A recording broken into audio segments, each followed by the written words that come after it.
What's up, guys? Welcome back to Sit Down with Sid podcast, season 3, episode 6. I have with me today Steve, and we are going to talk on a very hot and interesting topic, which is about the big pharma, the healthcare crisis, as well as the vaccine that's been going on since 2020. So, with that being said, Steve, I want to thank you again for taking the time. I know you're busy.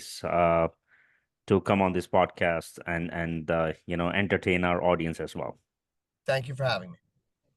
All right, Steve, before we kind of get into it, I've been curious, to know what is this umbrella corporation you have in the back? What is umbrella corporation?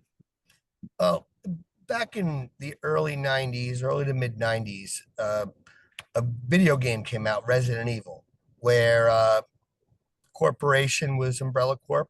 They had a secret facility out in Raccoon City in the middle of nowhere. Underground facility went down about half a mile, and they did human testing, experimental testing, and they were trying to create a super weapon, turning humans into super mutants that were able to become very strong. As a result of their testing, it ended up turning most 99.999% into zombies. So, For real? yes. Well, Oh, wow. nah, this I mean, isn't in a real. game. This is a video game. Yeah, in a It's game. not Okay. real, but with the way the pharmaceutical companies are forcing vaccinating, forcing, I mean, what do we have? 1,000 different variants of ADHD now with a medication for each one, all a niche treatment that, well, we don't know what it does to their brains. We don't know what it does to people. We don't know if it's even possible to fix these problems, but they're pushing this on children. We don't know what the long-standing effects are. Kids aren't even allowed to reach puberty before we're medicating them and telling them they're doing things wrong. I mean, most people recalibrate when they get to, puberty through 21 years old. And they start, okay, maybe they had opinions, maybe they were, picked on, maybe they had issues as a youth, or maybe they just had a hormone imbalance that leveled out over time. We don't know.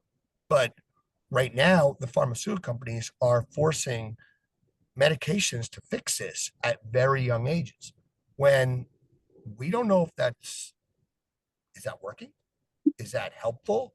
Is it doing more damage than good?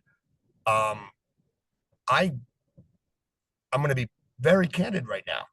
I look at Pfizer Corporation as Umbrella Corp. Wait, I like where you're going, but so to give our audience a little background, especially who are not from this country, I want to share this thing with you. It shows that the American population, people pay big pharma more for the top 20 drugs than the rest of the world combined. And I'm going to share this with you. And I was blown away by this stat, if you want to say. Check this out, Steve. Look at this. So here we have, for HIV, for autoimmune diseases, for multiple sclerosis, for type 2 diabetes. Look at the US revenue. Look at the international revenue, which is all across the world. Look at for HIV 1.2. Look at, I mean, it's unbelievable. I mean, look at this thing. I mean, I just want to read you this. In 2020, the combined sales in the US for 17 of the top 20 selling worldwide drugs generated more money than those same drugs did for the rest of the world. Correct. Totaling 101 billion, whereas the same amount of medication worldwide was 57 billion, which means the US spent double what the rest of the world did. This is crazy, man. This is Do you want to know this why? I mean, this is You as you said. You want to know why? And by the way, this isn't like something you can look up online.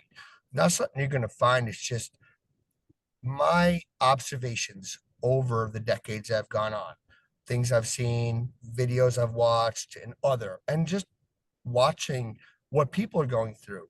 I have lots of friends, and a lot of them are on different medications for different things. And some of them are having very negative side effects, which is a problem. So you have a niche treatment. Say there's a virus going around or an illness. They got the cure, but they don't want to release the cure because there's no money in the cure. Let's just face facts. These are businesses. They want to make money.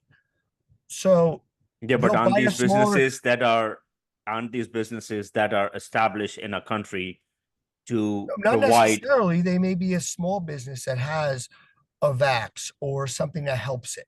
So a I bigger understand. company, as opposed to releasing a cure, a bigger company will consume a struggling company that has a valid vaccine and then gouge you on the prices. So all of a sudden, depending on your benefits, depending on whether it's a niche treatment or not, you're gonna still be paying out of pocket. Where when insurance was covering it when it was solid, it was great, $20 a month, and now it'll go up by 100 times. So now you're paying $2,000 a month for that treatment to keep you alive. In many cases, there is a cure for what they are vaccinating. And people are paying at it. They're losing their houses. Let's talk about just the regular healthcare. We will bring up the vaccine later. So, for example, I'm not these talking companies. about the vaccine. I'm not talking about the COVID vax. I'm talking about a general condition. Say, anything that can possibly kill a human. If there's a vaccine that can keep you alive without curing it, well, there's no money in the cure. The pharmaceutical companies right now are operating like legal drug dealers. They're going to rape us for extra money, never cure us, and we're going to keep buying their product because we need it. And many cases, they're sitting on a cure because there's no money in that. Because then it's covered by it's $20 copay and it's done. They're not getting the revenue, they're not getting the money, and well, we win. The people win. Here, they're not doing that right now. They're giving us Bandaids that don't work. I understand, but here is the pushback I have for you. When you say these companies are making medicines that are not to cure the disease, not sure if that is 100% true or is true to full extent, because what is the purpose of them making medications for so many diseases in the world? Anything, for example, right? Everything is monitored, the constitution of a country, these companies also have to go by the laws and rules and regulations of each individual country where they have their headquarters or where they provide the population with their products. So my question to you is, why do you think the big pharma has so much leverage in the United States, especially the number that you saw, 101 billion, almost double the rest of the world? Why these pharma companies here have so much leverage only in the United States? That's a very loaded question. A good question too. Reason being is we have a bigger freedom of industry in this country, and honestly, over the last, let's go back to the beginning of Obama's second term. I think that's probably when it really kicked up to where they started doing things. Obamacare was a big bust to them.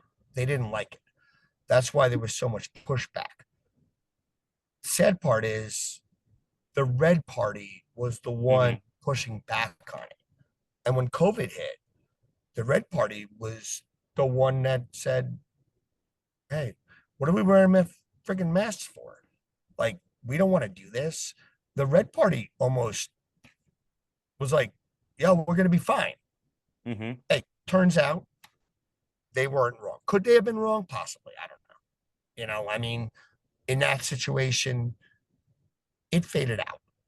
Mm-hmm. We'll get into that later when we get into COVID, and I'll explain Sure. that. But for right now, um, their businesses want to make money, and the insurance companies, the hospitals. Mm-hmm. Now, the hospital, I think, are the least of the problem because the pharmaceutical companies and the insurance companies are telling the hospitals what they can make. So, like, for instance, Mm-hmm. a few years back, I had diverticulitis, which got really bad, and Mm-hmm. I lost a foot and a half of my intestines. Um, from that perspective, I just actually lost my train of thought. That's bad. No, you were talking about that you had this thing where Yeah, you lost so almost a foot. I ended up with that. I lost a foot and a half of my intestines. Now, they want to do this, they want to do that. Turned out it worked out well for me, Mm-hmm. but that could have gone terrible. Right. And now, am I going to be on certain drugs? Am I going to be relying on certain things? I mean, I got lucky. I'm fine. My intestines are shorter, big deal. But I'm perfectly healthy now. The intention, my total bill was over $1 million. I was in the hospital for 27 days. Wow. What was paid out by the insurance company was 250,000, less than a fifth of what the total bill was. So the hospitals, the doctors, all the drugs you're getting at the hospital, they're telling the hospital what to pay. So the hospitals that are pretty much exist on funding and other, which they should be, they're not getting it paid right.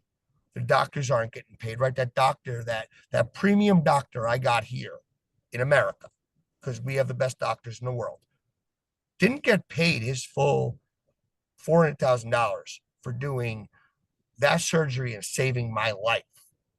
They told him they were giving him 150. The pharmaceutical companies, the insurance companies, they tell them what to do. So I don't believe our hospitals are the problem. I believe the pharmaceutical companies, the insurance companies are the problem because, and especially insurance, because that's not a money making business.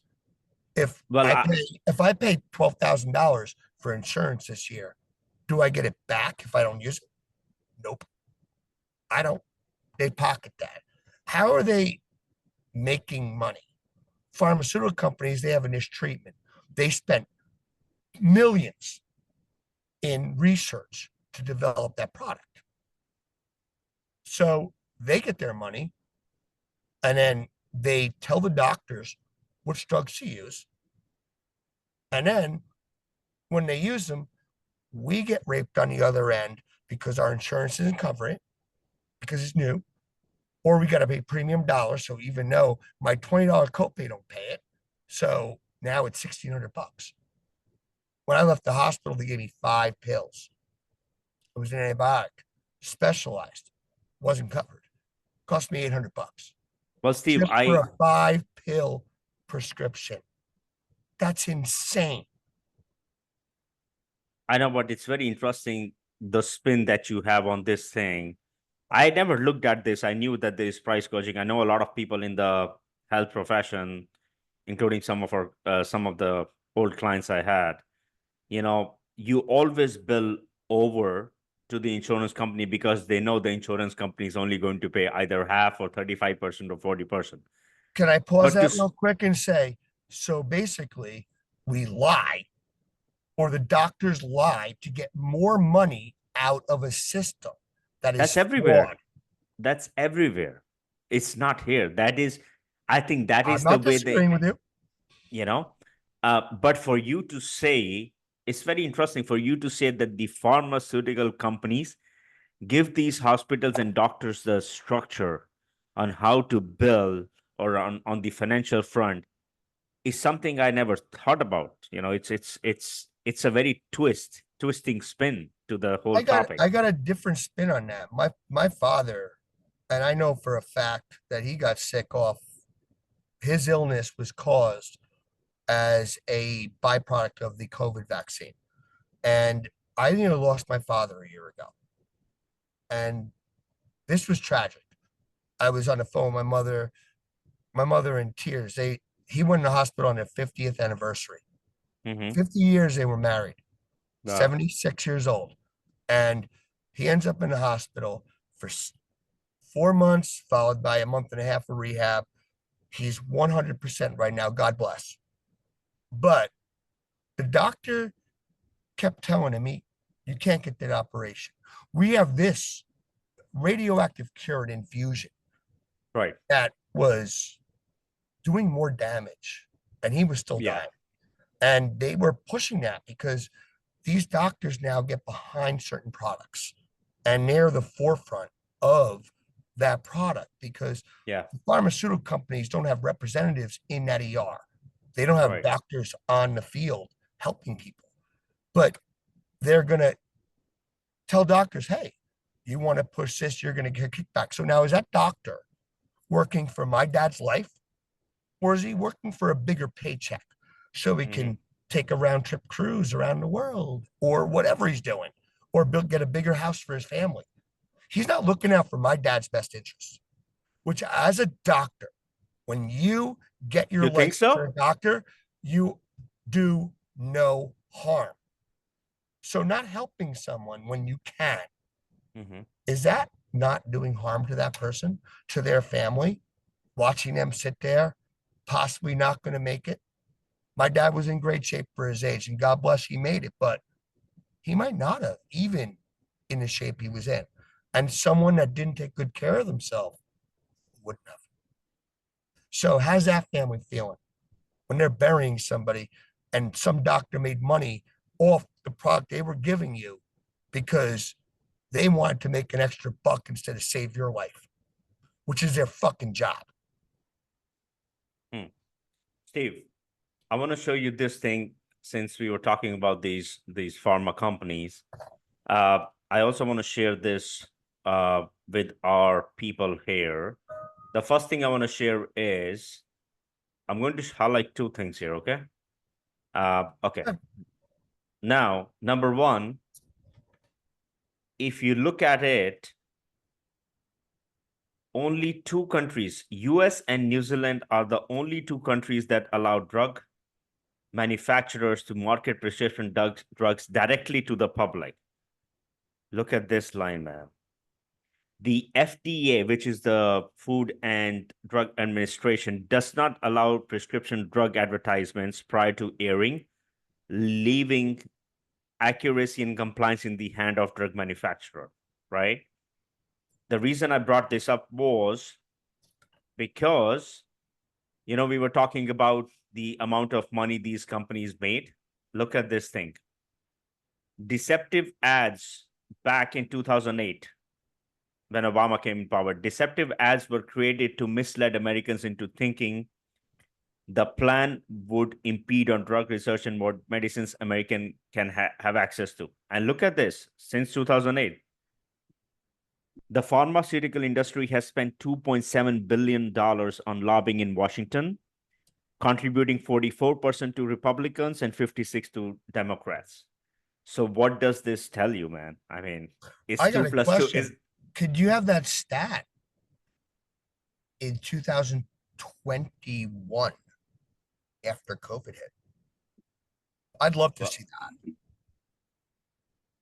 because that was back in 08. Nothing was going on. There was no COVID. We didn't have a virus yet. I mean, we had the flu. Oh, you're talking about you're talking about pre-pandemic, but let me share this with you, and then I'll try to see. I'm saying Look at this. What you're saying is pre-pandemic. What happened as of pandemic? And I'm going with 2021. Let's say January 21. That's 9 months after COVID officially locked down, which was, I think, March 20th. March 20th. Yes, March 20th, somewhere. if I'm not mistaken. But look at this thing, man. The big pharma, I'm going to name Pfizer, BioNTech, Moderna, and Sinovac, made an $90 billion in profits on their COVID vaccines medicine in 2021 and 2022. So this is including 2020. So this goes to your answer, the stats. They made $90 billion since March of 2020 all the way till December 2022. And this is just the profit. I would be curious to know their revenue, which I will look. But look at this. Out of this, Pfizer alone. Now I know why you said Pfizer reminds you of the umbrella corporation when you were giving us the initial explanation why you have this umbrella corporation, the video game thing. Pfizer alone generated $35 billion out of this $90 billion. That was on I the mean, backs of dead Americans. yeah, Dead. but this Actually, you know what? Hold on. Let me take that statement back completely. That was on the backs of dead humans around the world. I don't. A what do human you mean life by that? matters. I Explain cannot put that. my country ahead of a human life anywhere. That was on the backs of us as people around the world. No ethnic origin, nothing. They made that money on weight, a vaccine that wasn't fully tested based on another virus. Let's go with the flu. COVID and the flu kind of align with each other. The flu's been around for a millennia. And I've said it before. Jesus Christ himself, as a real human, he was probably had the flu at some point in time in his life. We haven't cured it. 2,000 years. And now in a year, we're going to kill a brand new virus.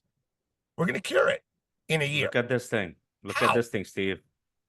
Check this out. This is astronomical.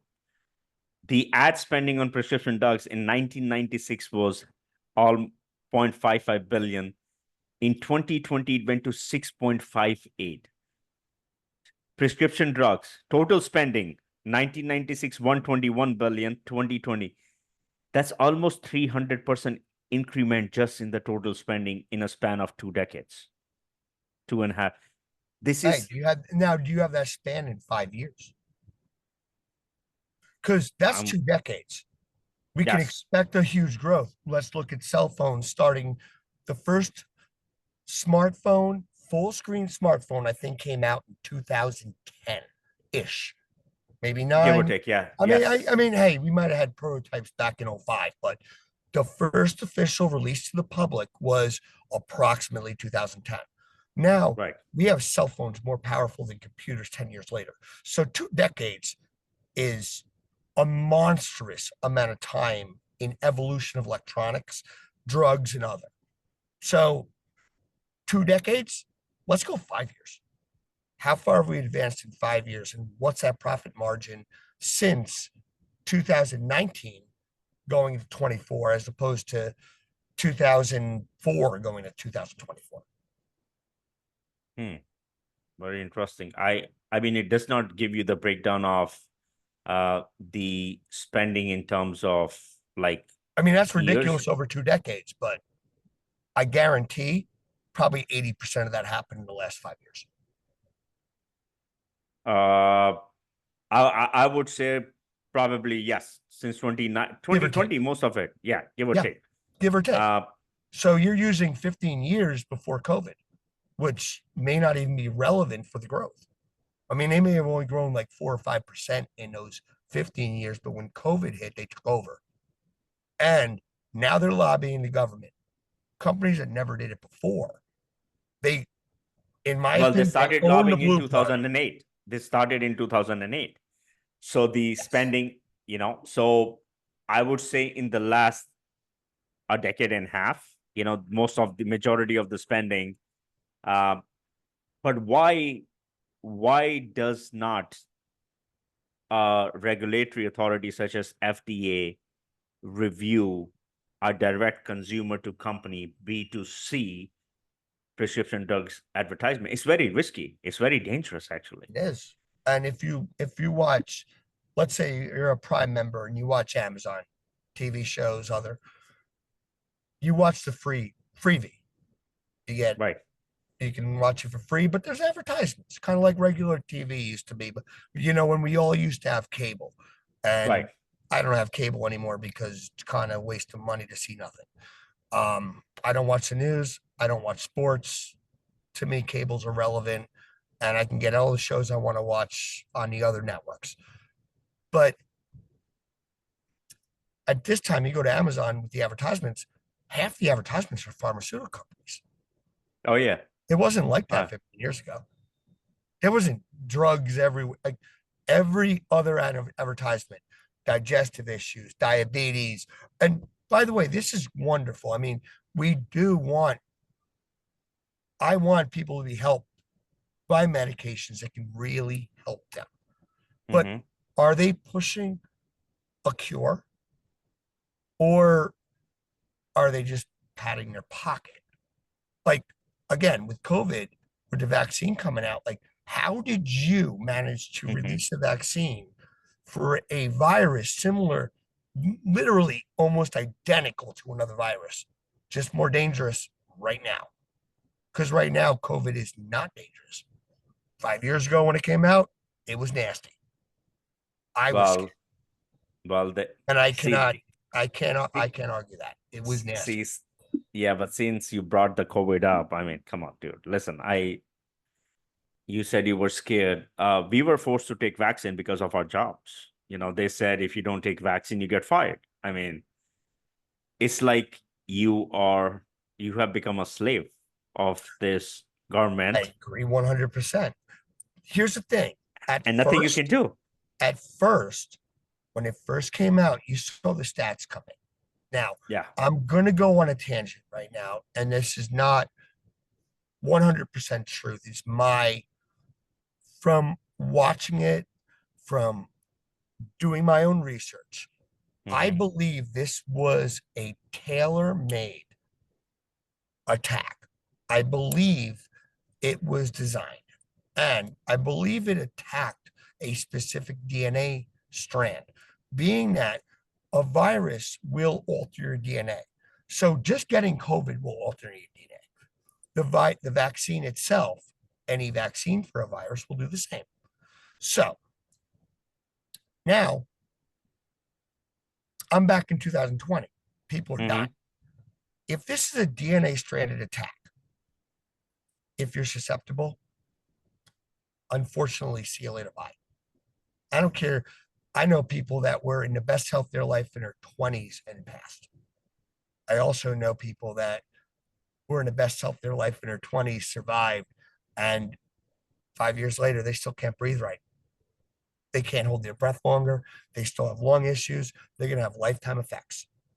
Now, this is completely outside the vaccine and everything else.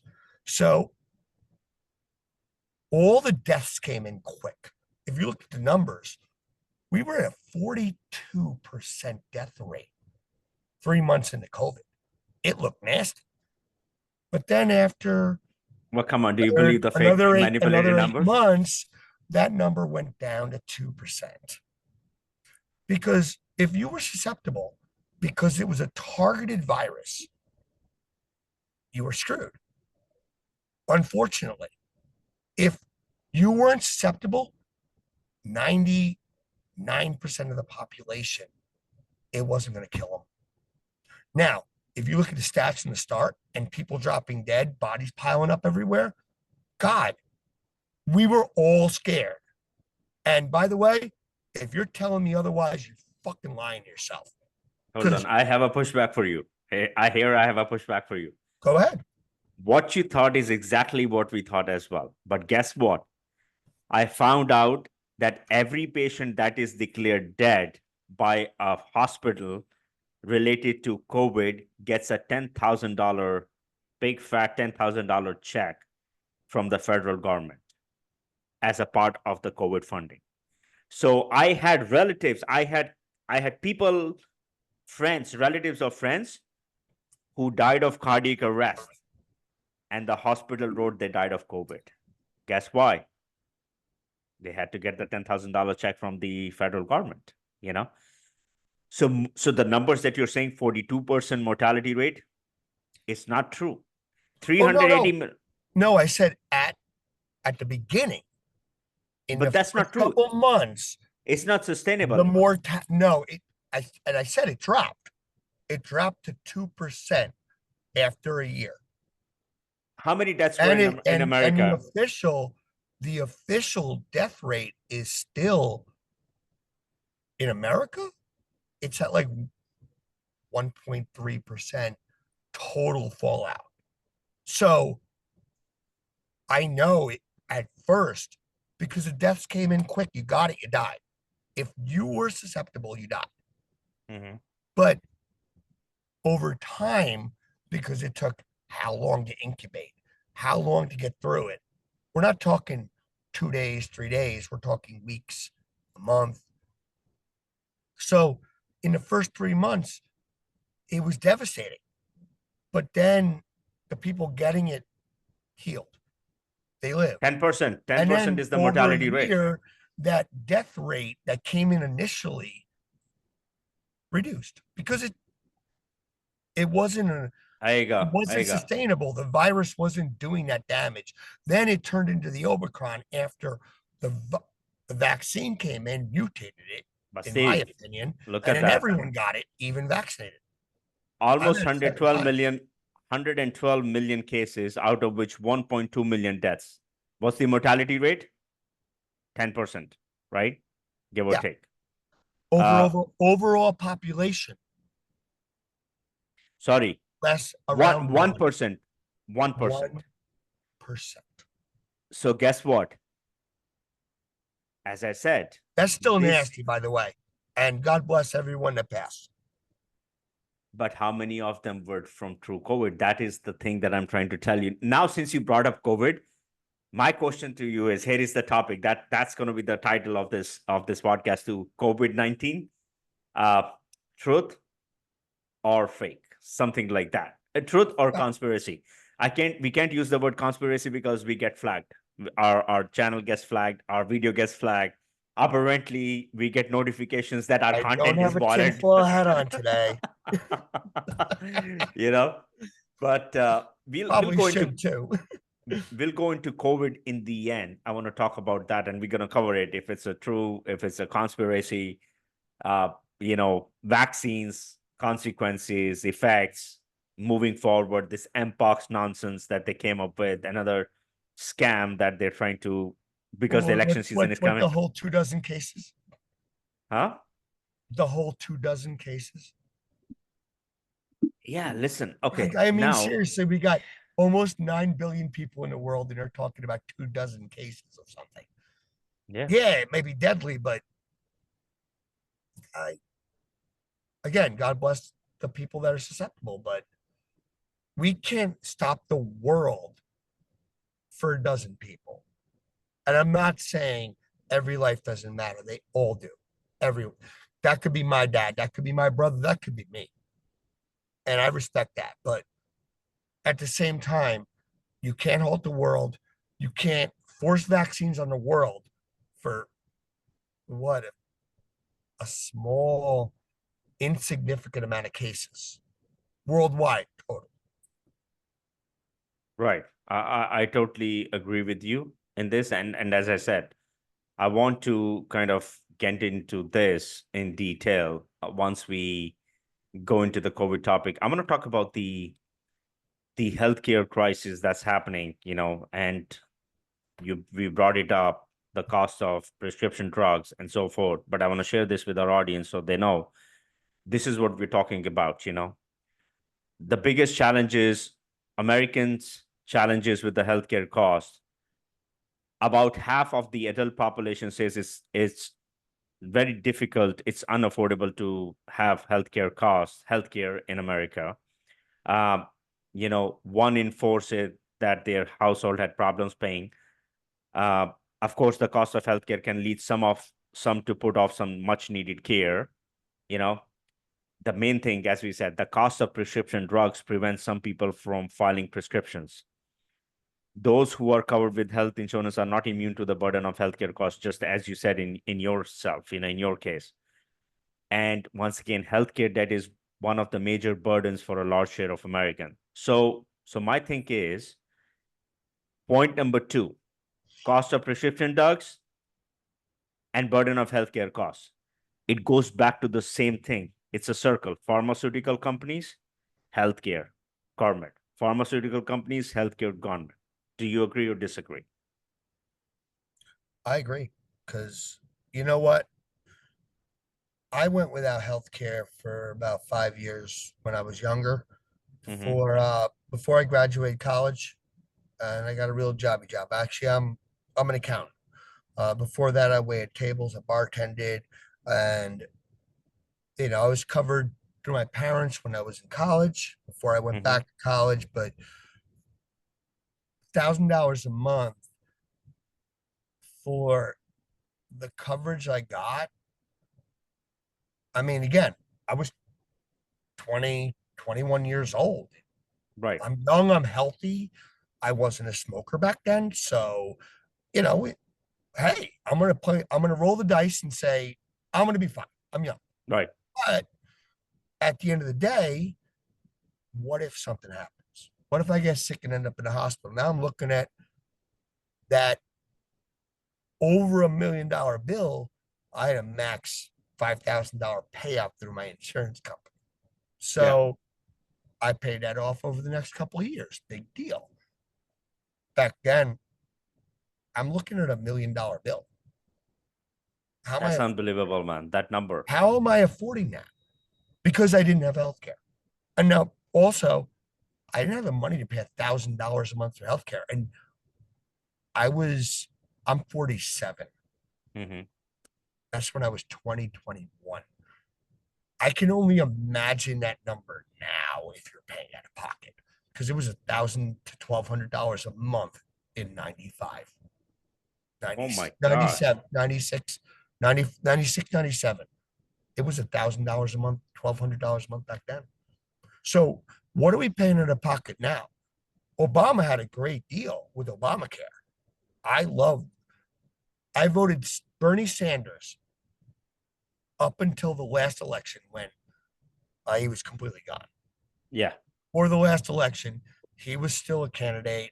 He was a third party. He probably wasn't electable, but I liked his view on reforming Medicare, not Medicare, medical benefits, healthcare, drugs, prescriptions, and other. And I really think he was looking out for the people. Now, nobody wanted anything to do with it, and he still gets just an asterisk next to his name as I was a President Obama and I did Obamacare. Great. It's almost gone now. Doesn't exist anymore. And what do we have? And that $1,000 a month is probably $2,000 a month now. So who's affording $24,000 a year for something they may not use, but if they have to use, it benefits them? That's Do they sick, get the man. money back? I Nope. mean, if I only go to the doctor 2 times, do I get my $2,000 back? I only spent $40. Come on, guys. No, because it's still a business, and their business is on us being sick. That's how they make their money. Then how the hell are they supposed to be an institution that provides benefits to people, protect them from? How are we supposed to survive without them? We Because can't. again, if I didn't have insurance back in October of 2019, 5 months before COVID, I would have a medical bill over $1 million. That was my responsibility if I didn't spend that $1,000 a month for insurance. That is crazy, man. I How is it's that fair to any citizen? I'm that using just myself blows as my an mind example, away. but we're human beings. And I thought, Wow. like, I was last under the perception that all lives matter. That's what they want to say. I mean, Black Lives Matter, White Lives Matter. I don't care. All lives matter. I don't want to lose a family member, a friend, anybody. And I don't want to see anybody lose a family member or a friend. So We all matter in some way, shape, or form. And that's right. The pharmaceutical companies make money off our lives. That's not right. And it's not fair. And that also inflects how they do business. So, again, what I was saying before, you have a niche treatment, you can cure something, or you can kick the can down the street and make $2,000 a month off everyone buying your drug, as opposed to curing a disease. There's no money in the cure. Right. All they are legal drug dealers. They're the same people selling you heroin on the street, except they get paid for it and they influence our government. Let that So sink in. but I have a question for you now, even for our audience, for you to explain this. Why there are so many health issues in this country? Obesity rate is one of the highest. Diabetes, uh, eh, name other things. I mean, there is depression is ridiculous here too. Why? My question to you is why? You were born here. I'm not from here, right? I wasn't born in this country. You know this country more than I do. Better, I mean. So explain to me, as someone who was born in this country, you're 45 years old, you've seen the transition of everything in the last 45 years, 40 years, 4 decades. Was it like this back in the 1980s when you were young? Or this has been always been the case with America? All right, I'm going to revisit one of your questions in a second. I'm also going to start off by saying I'm Gen X. I went out on my skateboard. I went on my bike.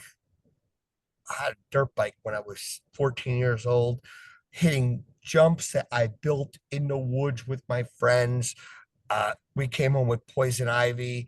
I was 20 feet in the air on a dirt bike when I was 15 years old. And when I came home with my jeans ripped, my parents were not happy with me. Not because I busted my ass, but you ripped them jeans. I'm from a different generation. We had fun. We went out. We got hurt. We did things. Like, I've been to over 1,000 concerts. I've jumped in a mosh pit in most of them. I've come out with broken bones and jumped in the next day. So, how I look at life and live my life is not the way everyone else does. Mm-hmm. And my generation, we learn. We learn what we can do with our bodies. If, hey, I'm not going to climb that tree if I can't get down. I'm not going to swim across that river if I can't get across. I'm not going to hit that jump if I can't land it. We did that, you know, and we got the scars to prove it. Big deal. I'm still alive. Now, do me a favor and repeat the question, because I want to go Yes. back to your first question that you asked. Yes. My question to you is, why there are so many diseases, sickness? I'm just going to name the top three, that comes to my mind: obesity, diabetes, and depression. Okay. Everyone is on. If you have any kind of depression, put them on antidepressants. Number one solution, right? And there are probably thousands, if not hundreds, thousands of antidepressants in this country.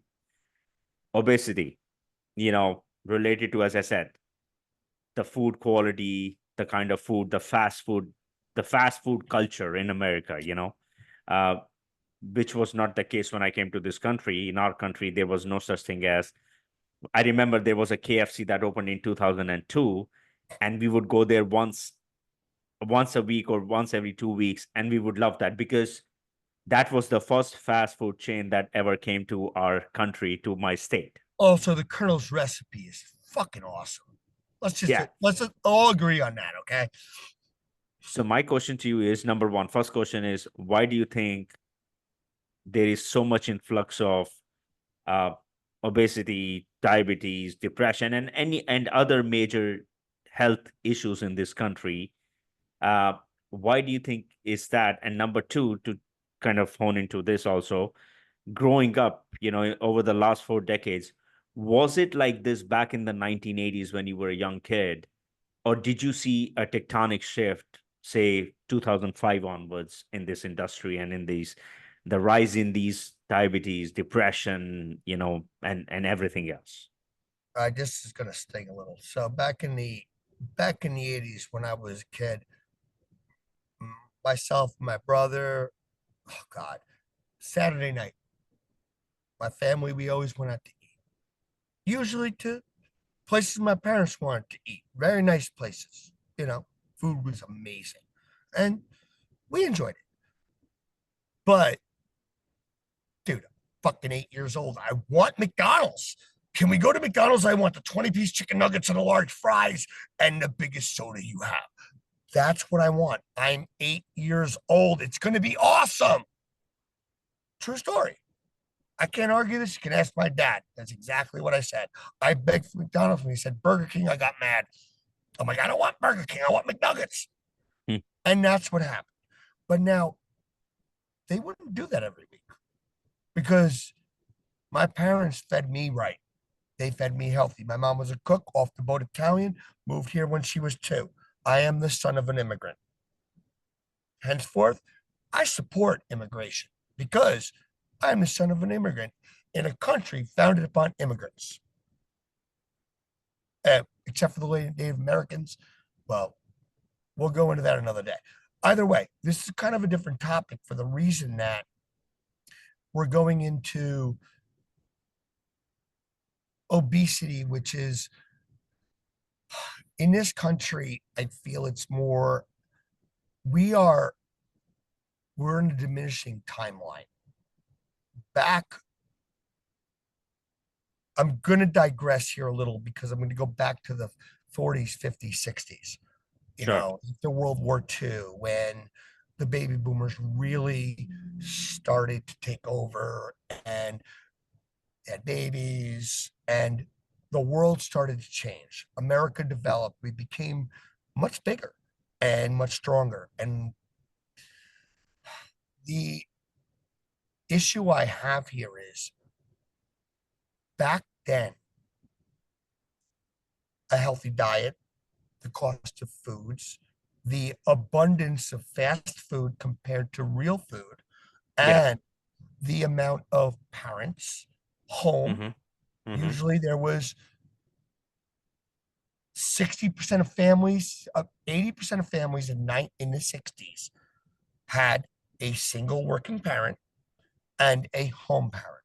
Usually the woman. Good. Doesn't mean I think the woman should stay home and the man should work. However it worked, that's how they worked it. But that's Wow. what happened. And you were able to raise a family on a single income. Now we can't raise a family on 2 incomes. So now spending $5 on a Big Mac instead of $8 on a salad makes sense. That's kind of sad. Also, the fact that it's that much for a Big Mac, which is probably not even real food. Right. So we are in a situation where it's not we don't have the money or the option to get out of it. So we're forced to do what our parents did, which is turn off the air conditioner a couple days in the summer and save that $20. Instead, oh, we're eating ramen or TV dinners tonight.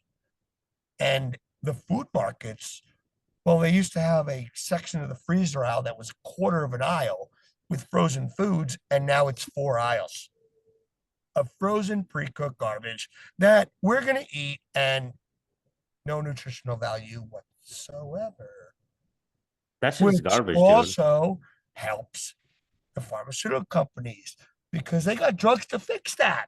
So instead of eating right, eating properly, which I was raised on because my mom cooked every night. I came home from school, my mom cooked me a healthy dinner. Except for the one night a week, we'd go out and get McDonald's. Or the one night a week they went out and my nana watched me and we ate TV dinners. Aside from that, We ate home cooked meals every day. I Hmm. can't say that for my kid. And I'm a chef. I raised her and I fed her well. But the food I fed her was not as good as when I was growing up. And it was not as good as when my parents were growing up. And now you wonder why we have health issues. It's because our products suck. Other countries won't even import our food because they don't want it because of the Yep. hormones and shit we put in it. Even the regular food, even the vegetables we buy from our supermarkets, unless you go to the right places. But now you're paying 40% more today. And in the last 4 years, we've gone up 300% because of Bidenomics. Steve, I want to show this to show you and the audience the screen. And while you were talking, obesity rate in the US. As it rises in the US, the new weight loss drugs surge in popularity. It affects 42% of the US adults. So total population of US is 380 million, give or take. 78% of that is US adult, which is around 296 million. 42% rough is around looking at 124 million. 124 million people out of 296 million people are obese. That's an astronomical number, you know. That's almost half of the adult population. And this does not even include kids, because I'm sure the kids percentage would be even higher than that of the adults, you know, uh, uh, pretty much. But the thing with this is, Going up over time. Yes. yeah, but the thing is, guess what? When this happens, what happens? The weight loss drugs. That's one of the other things. The weight loss drugs, you know, became so famous in this country. The Atkins diet, the bullshit diet, you know, now it's intermittent fasting. Why? Because of this problem, right? Yes, some people do it just like yourself because it's good for the health, it's good for the immune system. But I'm saying most of them, this is a very concerning number, you know. And look at this. It has risen, percentage of obesity people have risen over the last 3 decades, you know. So I mean, look at this number, from the 56 to 73, all the way from 1998, back in the 1990s, to now 2018. This shows the 2018. So I mean that's a big number, man, you know. So I mean, I don't know what to tell you, We're gonna but have to this is, we're gonna have to bump to my cell phone in a minute. Like I'm about to pop. But let me address what I can right now. Uh let's do let me finish what I'm saying now. And can we just cut this off and I jump to my cell phone to reconvene? yeah. Because my computer's probably got 3 minutes on it, I might get cut off. But I want to start on Why this. don't you do you want to just join on your mobile Yeah, now? let's um Because you can just stop from here and let's us okay, talk. Yeah, okay. yeah. So Steve, as we were saying, you know, I showed you the obesity rate in the United States, and the rise of the weight loss drugs have substantially increased, you know, in this country. So that's where we were talking before we lost connection. So I mean, this number is that's a very high number, man. Almost 50%. And as I said before, in the kids, this number would, if not be more than the adults, you know, it has to be. I mean, uh, you pass around by McDonald's, Burger King, there is freaking line at 9:30 in the morning, dude, on a weekend. You know, But I how can you blame McDonald's and Burger King? no, we can't. Here I got a question. You got parents buying cell phones for children at I get okay, let me start here. When Atari came out in 1980 and in television and the first Sega, oh God, we loved it. Yeah, As a kid, oh my God, video games. We had sleepovers. When Mario 3 came out, me and my friend Heath, I went over to his house. Me, him, my friend Joe Waits, and his brother Mikey, we were up till 7 in the morning from the night before playing Mario 3 till we beat it. And it was awesome. But during the day, we were playing Manhunt in the woods. We came back with poison ivy, cuts and bruises. We were on our bikes riding around town. We didn't gain weight because we were burning it off, doing things.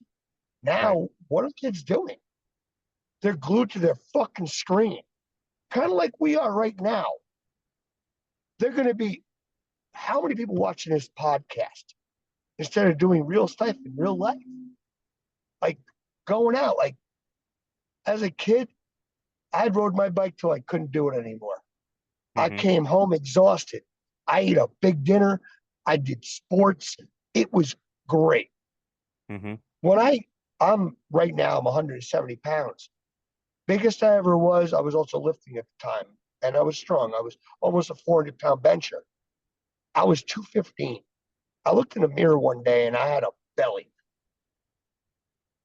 I ate salads for 3 months and dropped 30 pounds because I felt uncomfortable. Just no one had to tell me. No one said, yo, you're gaining some weight. No one judged me.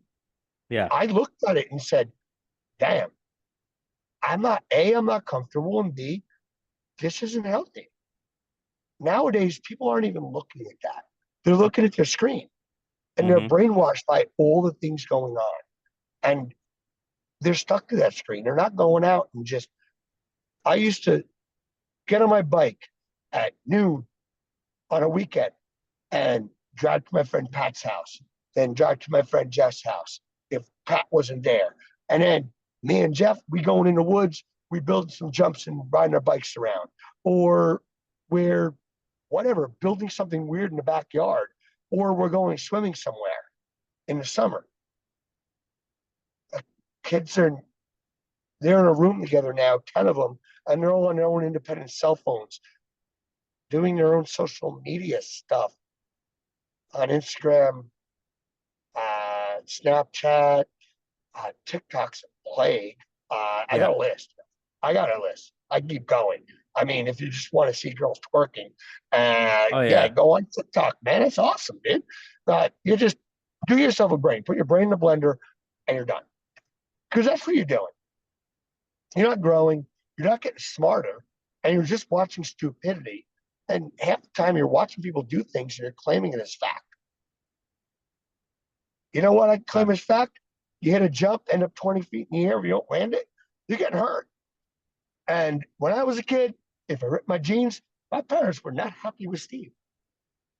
And those jeans came out of my allowance, as it fucking should be. And I got grounded because, well, I wasn't responsible. No one's held to any form of responsibility anymore. In fact, they're making up their own rules, declaring what responsibility is and saying they're right. And being that it's social media, you got half the world agreeing. Oh, but kids are kids, you can't just blame the kids for everything, right? I mean, where's the discipline part of the parents, right? Well, what discipline?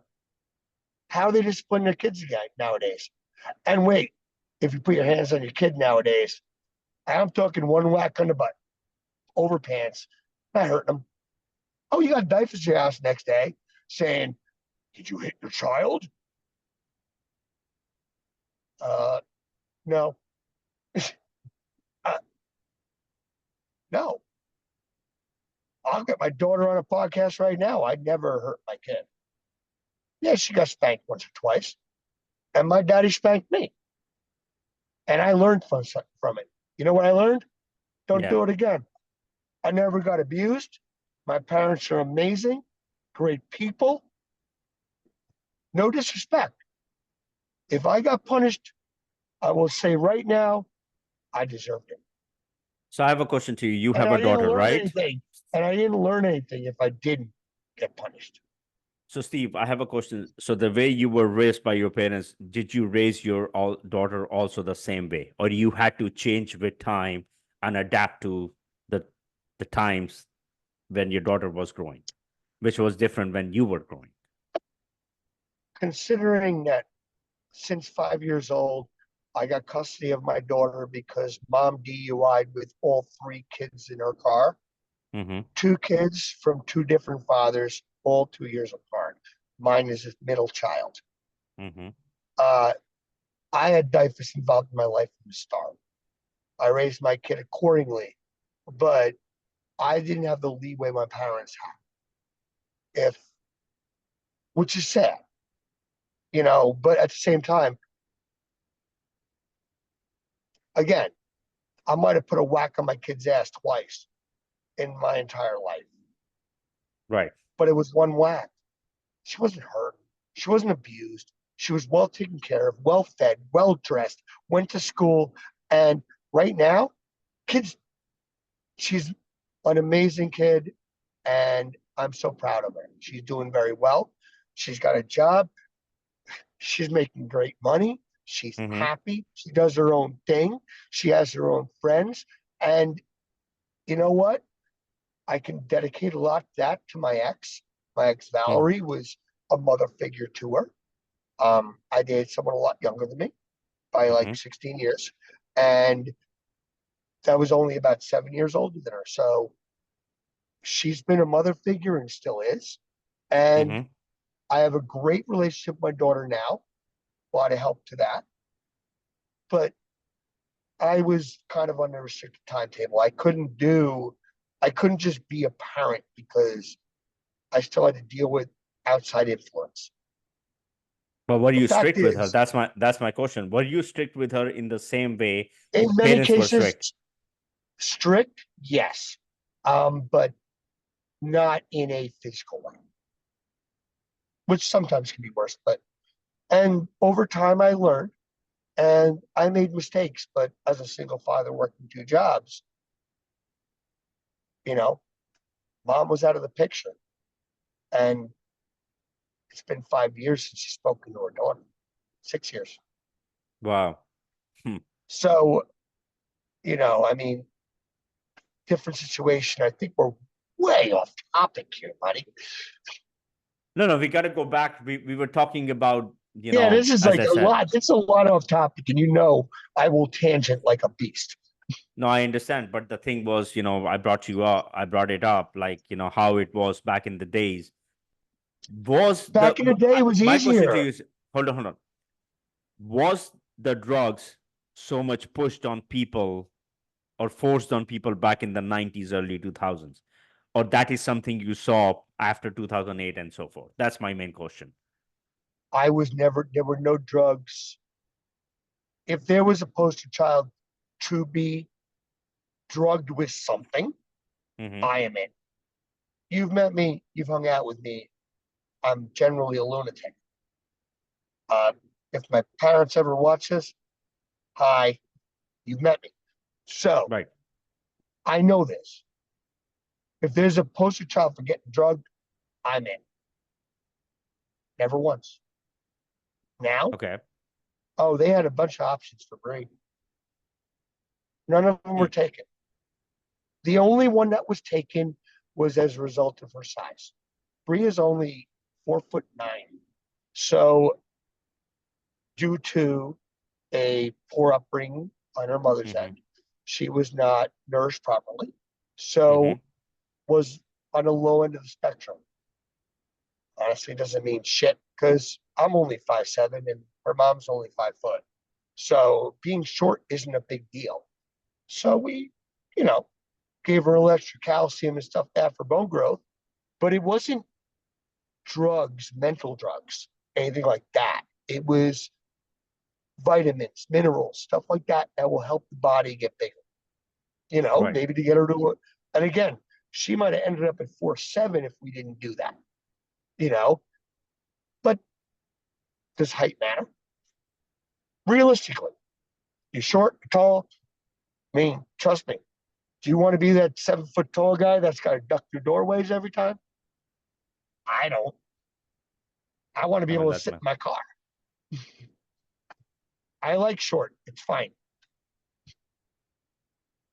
that makes sense. So I want to share the screen with you, and I want your input here. This is the the effect of this is the public's trust in, I want to talk about major authorities, CDC. 52% have faith in CDC. Look at the FDA. There is 37% only favorable.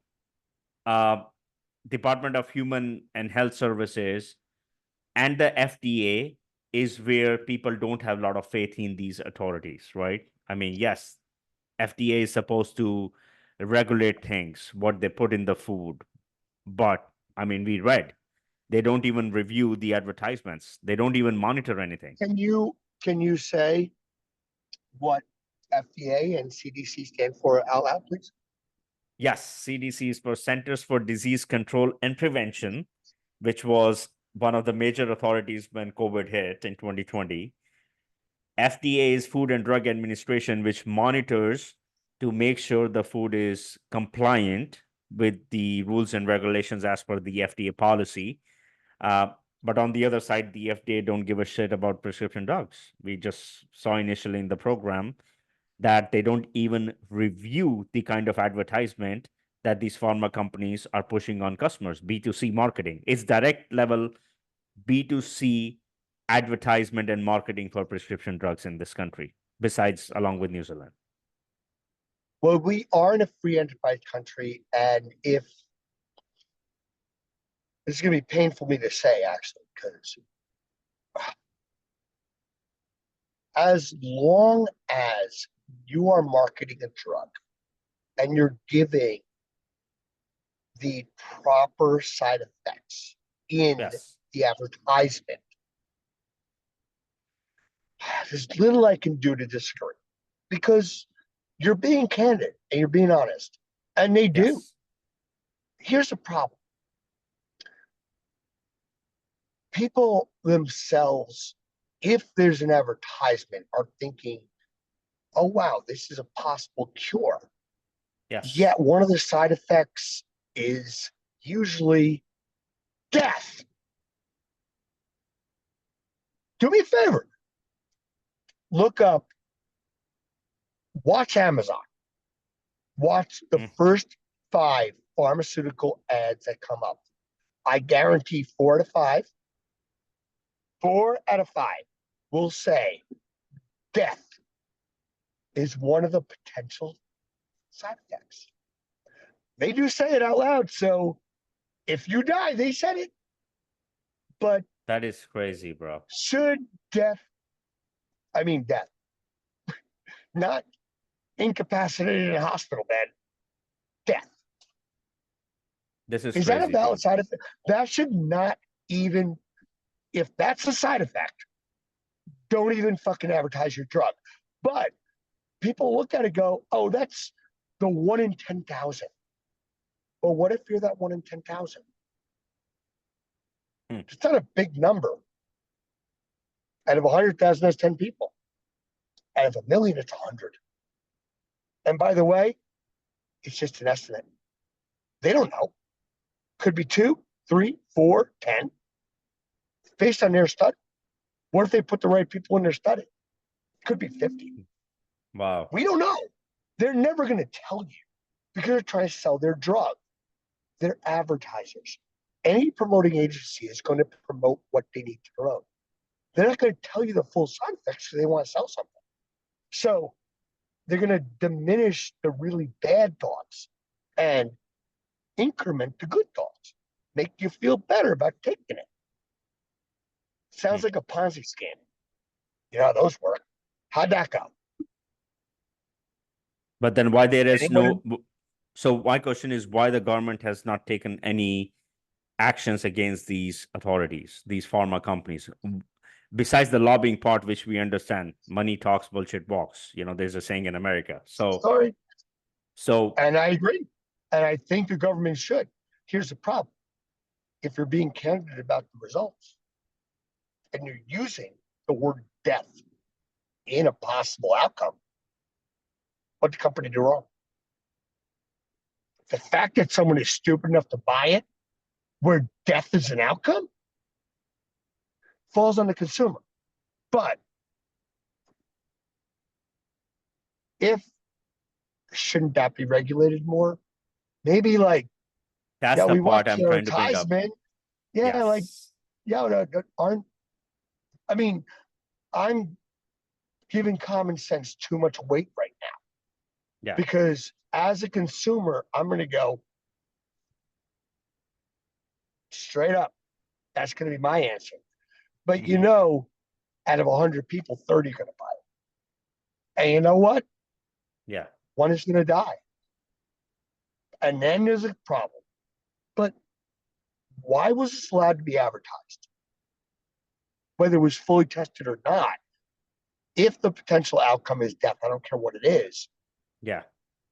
yep, probably shouldn't release that. Especially, and this is more important,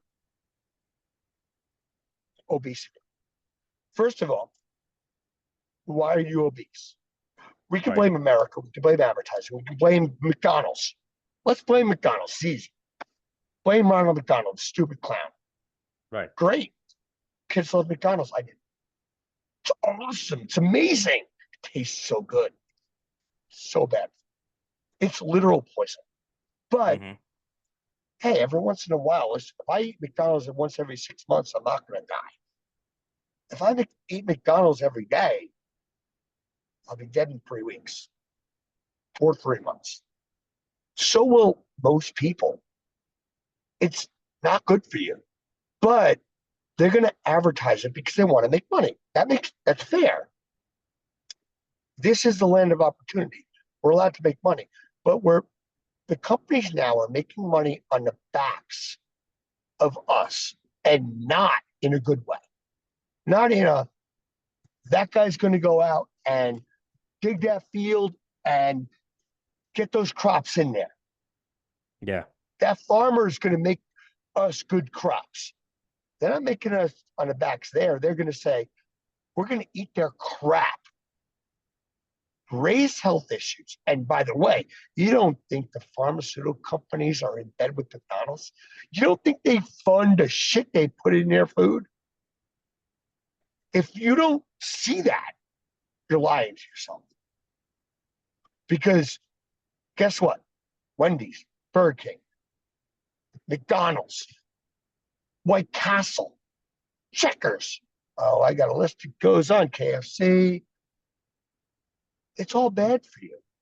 This is fast food. Frozen food is fast food. When did you cook your last meal?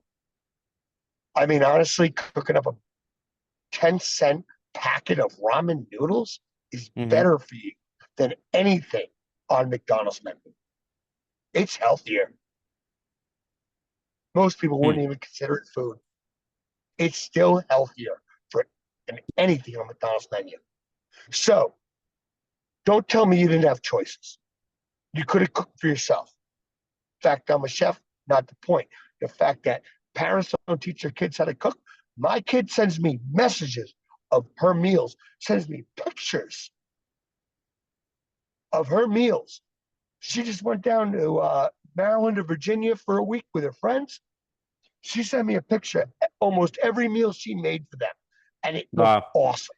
Homemade, went out to the store and cooked it from scratch. And that's what I did for 20 years before we went to the club. Yeah, I was a club kid.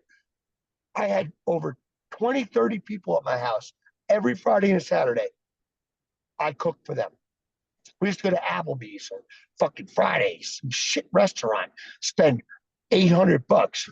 Yo, everyone tossed me $5. Come by. We drink, we eat some food, we go to the club afterwards. Everyone had a great time, had a great meal. Cost nobody anything. What's $5? My daughter has the same view on life. That works. Or we can go out and crap. But that's what they're doing. They're pushing that. And by the way, the pharmaceutical companies are in bed with all these fast food restaurants.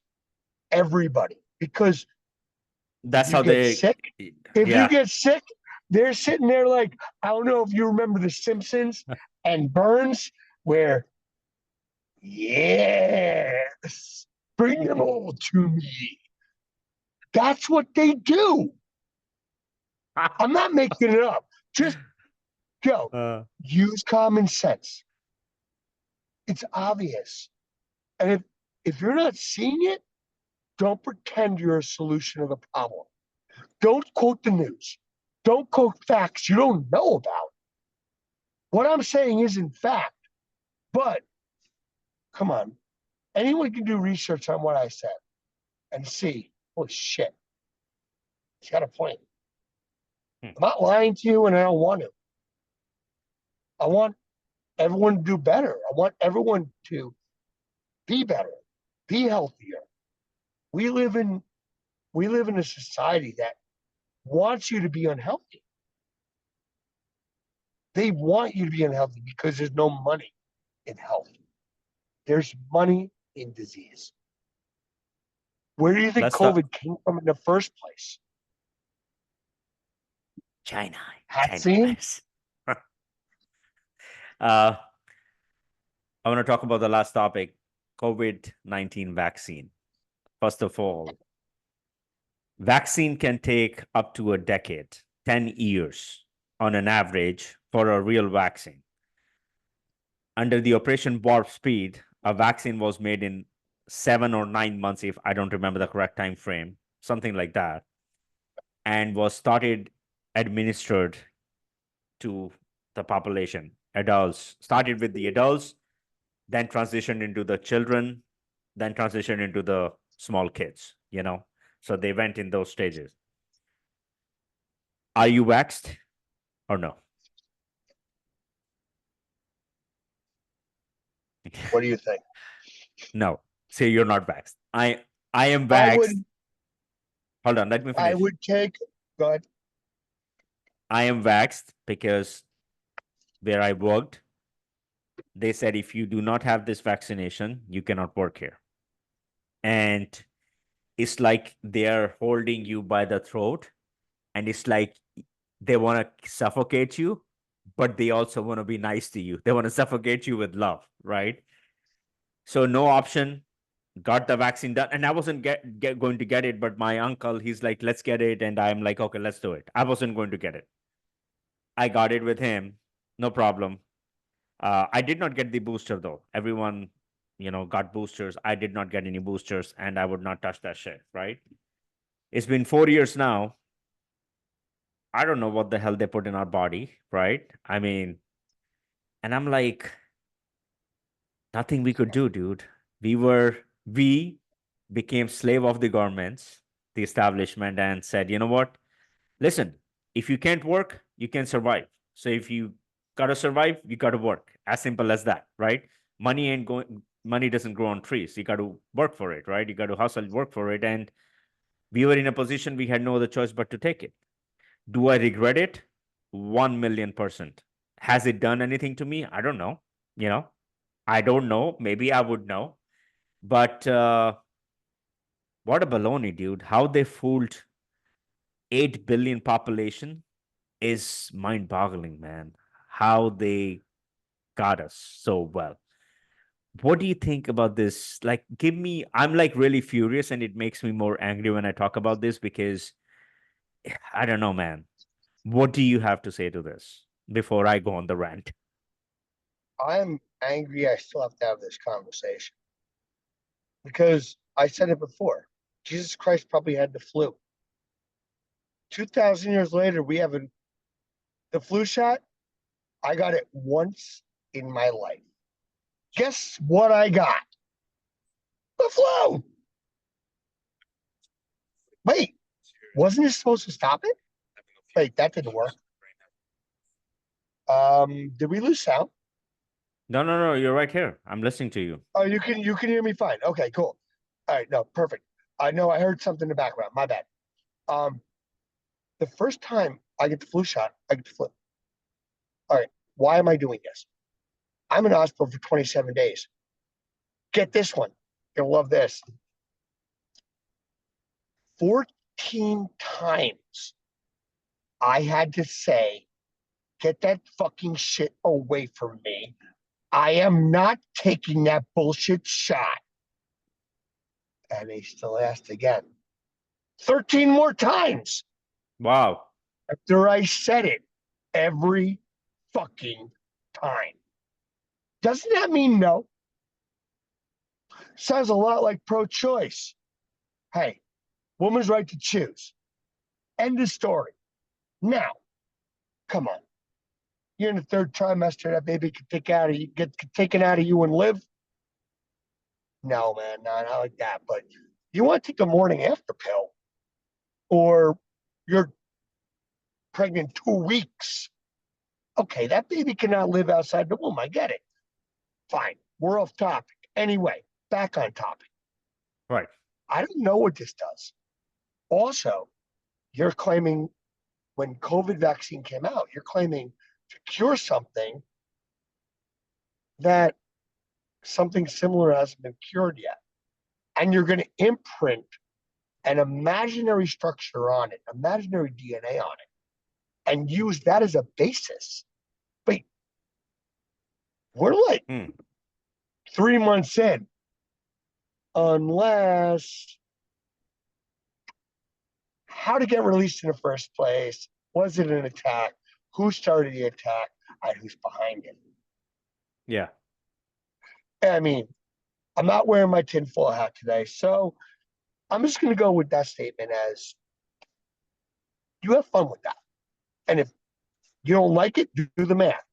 And if you want to argue with me, by the way, I've lost probably about 36 friends I've been friends with for decades, over 20 years. Just because of this shit. They don't, they think I'm trying to kill them because I would put that vaccine in my body. By the way, COVID 7 times.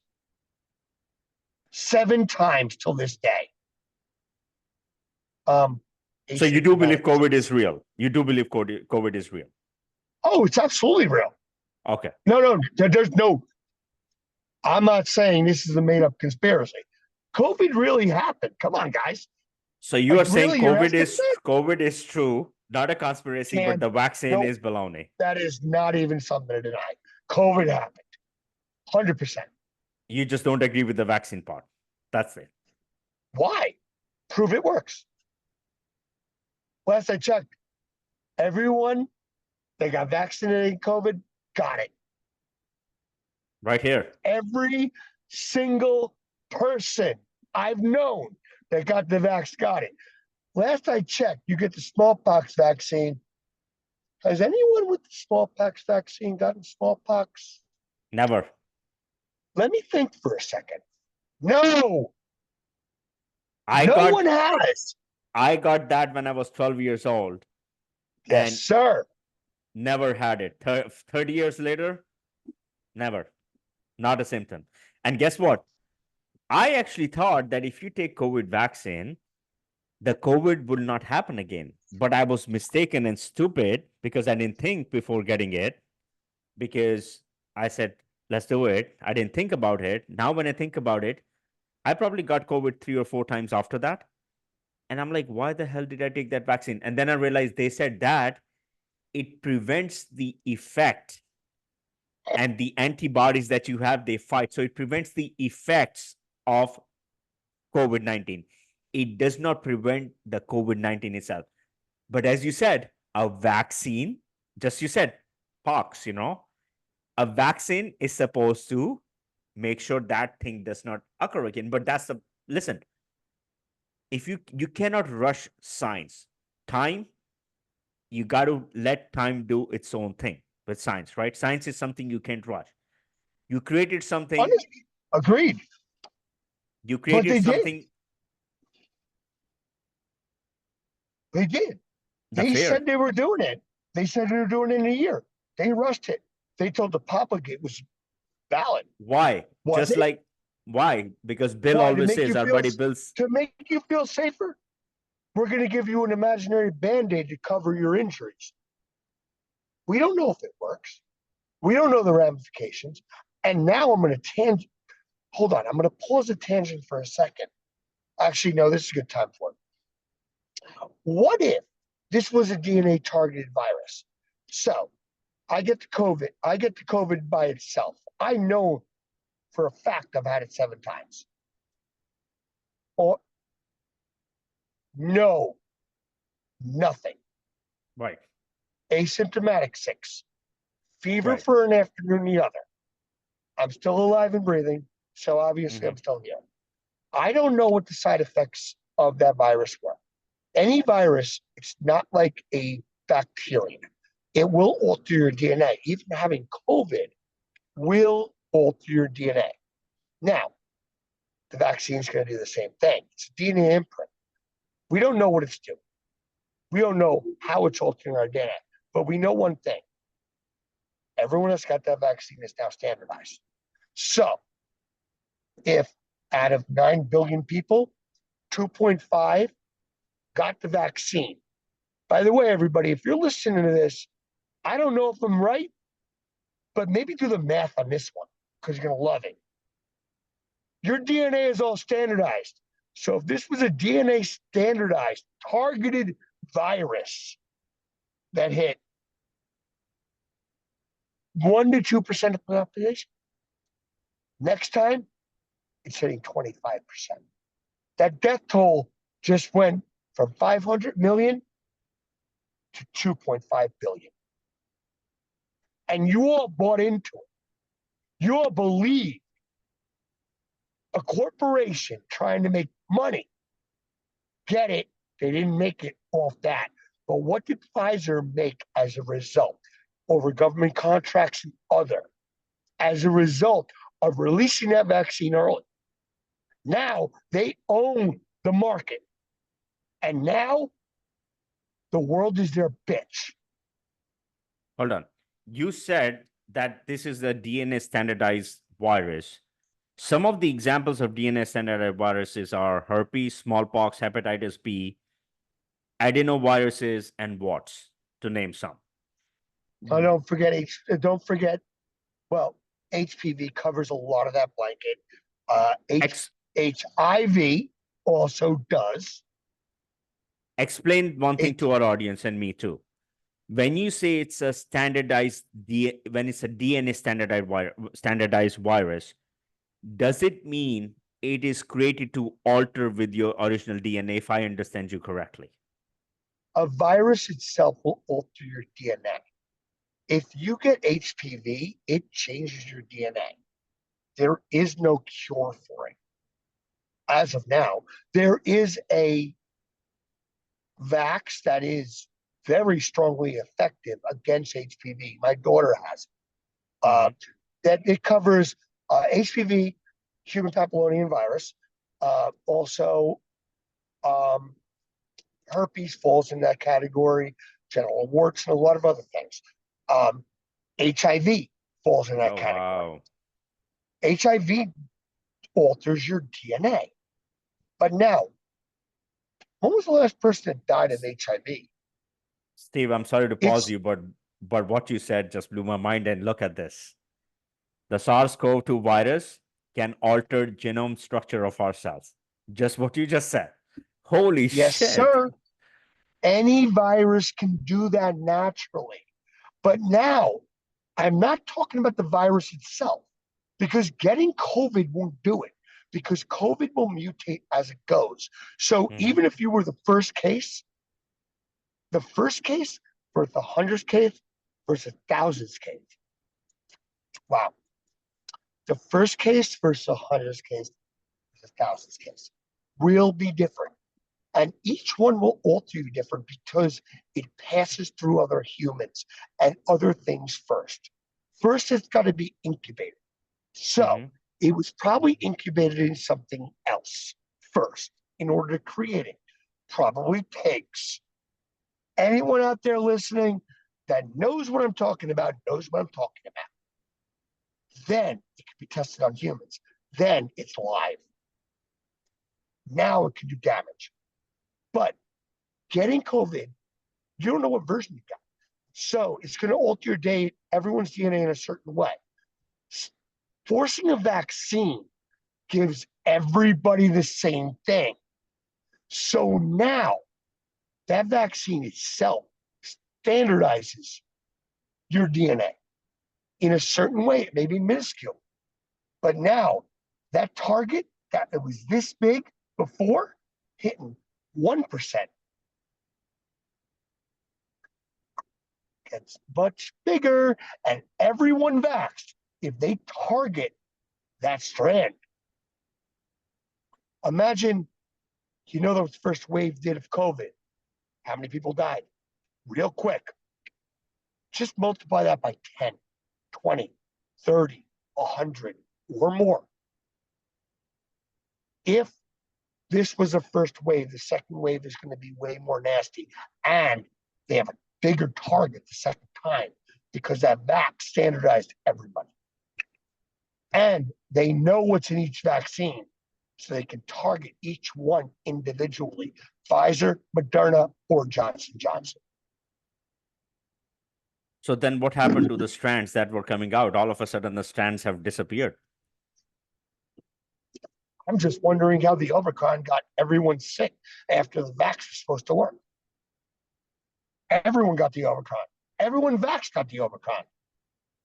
At my last job, out of 50 people, everyone got it twice. Got COVID and the Omicron. I don't know for my new job. Maybe. Not sure. But I mean, it was kind of 50 out of 50. Got it twice. So my question is, what the fucking vax doing? It clearly doesn't stop getting it. But now, what's in you? And what it do to you? And what's coming next? I don't know. And by the way, nothing coming out of my mouth is fact. It's my opinion based on what I've read. So, I'm not saying I'm right. And I don't want anyone to say, that guy on the internet told me this. No, please don't quote me. I want that to be said too. But I'm confident in my own brain. That doesn't make me right. Just makes me aware. No, I mean, this is interesting that you're saying, because I mean, if you look, our vaccine is supposed to make sure the virus never happens. And this is coming from John Hopkins and CDC. Again, listen. This is what they have, the data. So this means they have altered the data online on Google as well. Most vaccines do not completely prevent infection, but do prevent the infection from spreading within the body and from causing diseases. This is listed in CDC as well as John Hopkins, two of the major, what can I say, informative platforms for vaccines. So they have rebuffed the original data if there was such thing. I don't know what the data was before pre-pandemic, if the vaccines are supposed to make sure this thing never happens. But now, if you go online, all you see is the data that says that it prevents. It does not give you assurance that this will not happen. So they changed that aspect. What was the one virus we have cured ever? I'm going to ask you that question. There's only one. There's only one. Measles? I don't know. Polio. Polio is the only one. I still have that right here. When I was 2 or 3 years old, I still have the mark right here. Yep, my parents do. I didn't need it because it's gone. Polio is the only thing that's gone. By the way, smallpox. We kept it. We kept it. And by the way, now I'm going to go on a different topic. Why do we keep it, and why are people engineering it? And also, there is a version of smallpox that could possibly be released. If they kick the incubation period, it's killing you in days. What about this new mpox that came from Africa once in a while, and then this person from London or somewhere, he went to Africa and he brought the case home, and they're saying this is going to be 100 times more deadly, which died down. It hasn't gotten media's attention because, you know, it's mostly in the African continents. That special mpox thing is mostly affluent and kind of, you know, in the African region. So once it hits the Western hemisphere, the Western countries, that's when the media picks up and it becomes the talk of the show, you know, talk of the town. Yeah, I agree with that. And again, it's small, and you're not wrong. And also, there's certain things do affect.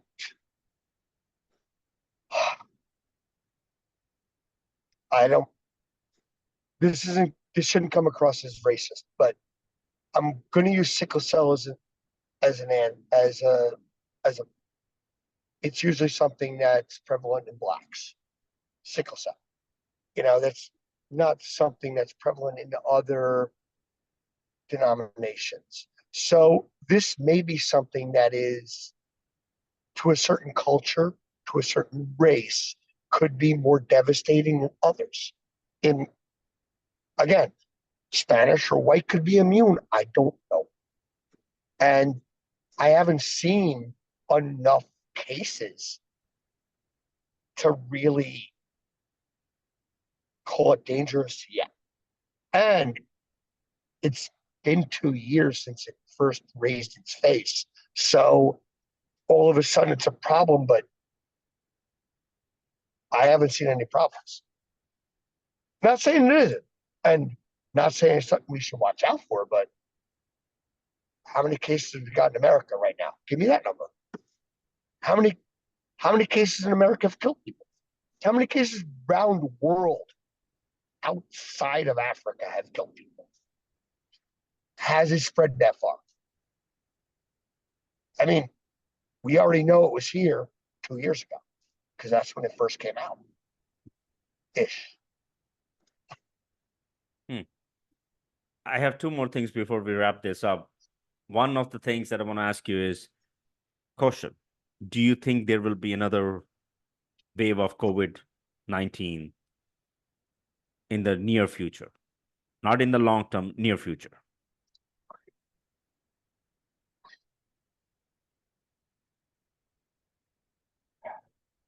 Love you, Sid.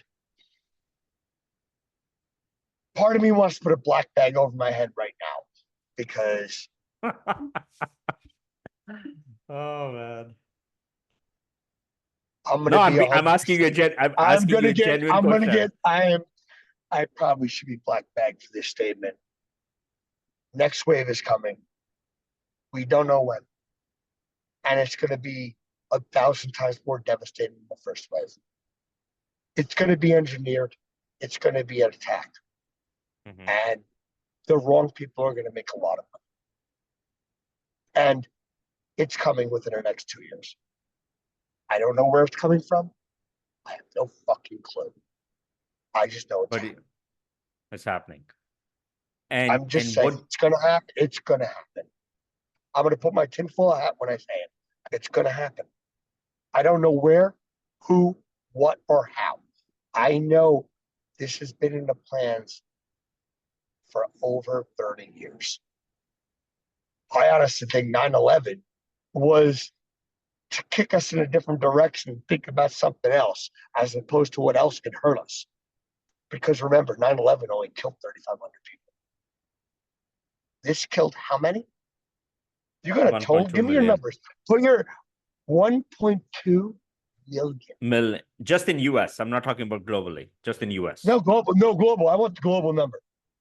Okay, Global I'll number I give you thought was the. like just short of 500 million, I think. No, I don't think it Four, was. Let me four, see. four, 440. I'll tell you right now. Ish. So, uh, 7 million total cases, 704 million total deaths, 7 million. So 1%. 1% is the rate. It's in sync, and I can show you that number so you know what Wait. I'm talking. 7 million people only died from COVID. Where did you get that stat? I'll show you right now. There we go. That's not even. There you go. Worldometer right here.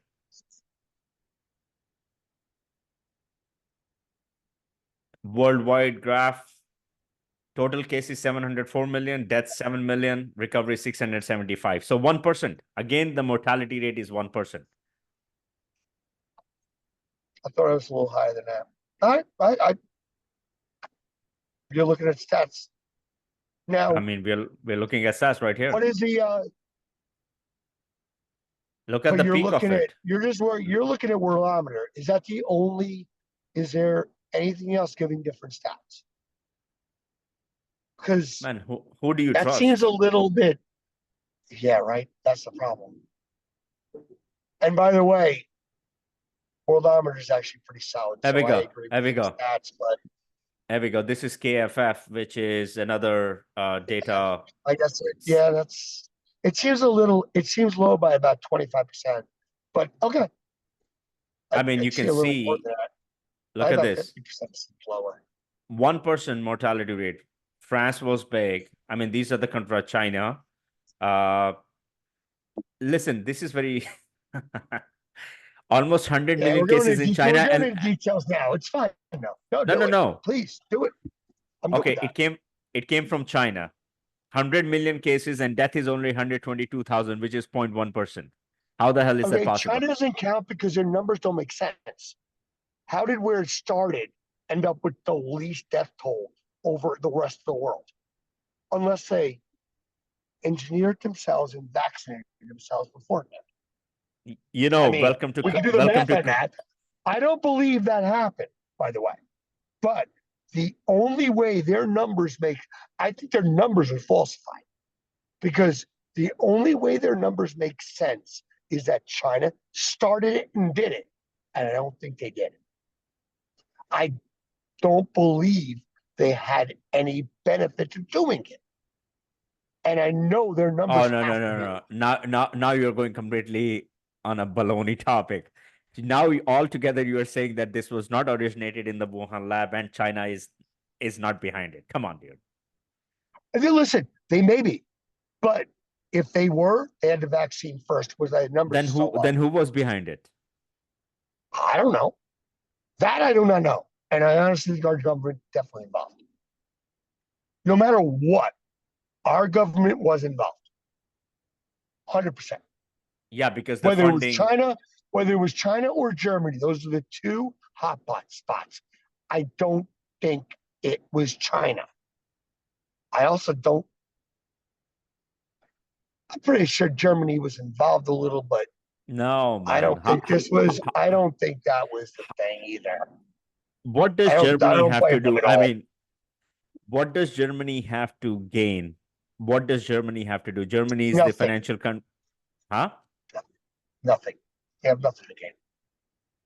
Doesn't benefit them. Yeah, they don't benefit them. Don't. I'm talking about the two original countries that were called out. Both of them were. No, I don't remember Germany. Germany, and yes, German scientist that was in the mix. And Germany and China were called out. I don't believe Germany had anything to do with it. Right. I could be wrong. I could be 100% wrong. I don't believe that Germany had anything to do with it. China leads to them, but how does it benefit them? Let's ask that question first. Or I throw stones at China, which I don't want to because, I mean, it is weird the cases are so low. I'm believing they falsified data instead of actually being a cause of it. It may have originated there. It may have been the start, but I don't believe. I hope I'm wrong about this. I hope I'm right. I hope I'm right about this. I don't believe China tried to attack the world. In fact, if there was any country in the world to do it, who gained the most benefit out of all countries, it would be us number one and Japan number two. And Japan had nothing to do with it. Why not Russia? And if they did, how does it benefit Russia? Russia lost a lot of people too. and they're literally dead in the water. I mean, 3 years later, they attacked Ukraine, trying to get the Soviet Union back together. If COVID was their answer, they would have already done that before attacking fucking Ukraine. Yeah. So one has nothing to do with the other. I don't think. I mean, it could be Russia. I mean, Putin is a cocksucker, but I don't think he's that smart. Well, he is that smart, not that way. I don't think. Are you a fan of I don't Putin think and this, Chinese this president? was the Putin needs to be buried, just to be honest, but that's never going to happen. Well, it will happen eventually, but no one's getting it. I don't think Putin was involved in it. No, of I'm course. not saying that he didn't benefit off it and go, yes, sir, to someone else. But I don't think he had a hand in it. China might have. I honestly think we didn't. Steve, we're gonna wrap this up. I have to leave. But this was fun. I think this was actually really good. I think the more we kind of dived into it, the more interesting it became. I got my V for Vendetta mask too. I could put that on too. All right, man. Thank you so much once again. And I guess next time we'll join in with Dave, who could not make it today. And we'll circle back in a couple of weeks and with some nice, interesting, trending topics. And let's see the feedback that we get on this and anything we can, once again, guys, if you have any questions, you can leave us in the comments below. And Steve, myself, or even Dave will be happy to answer for you guys. Okay. Steve, thank you. Thank you for man. having me. Thank you. Thank you, man. You take care. Talk soon. Bye-bye. Bye-bye. Be well. Bye-bye.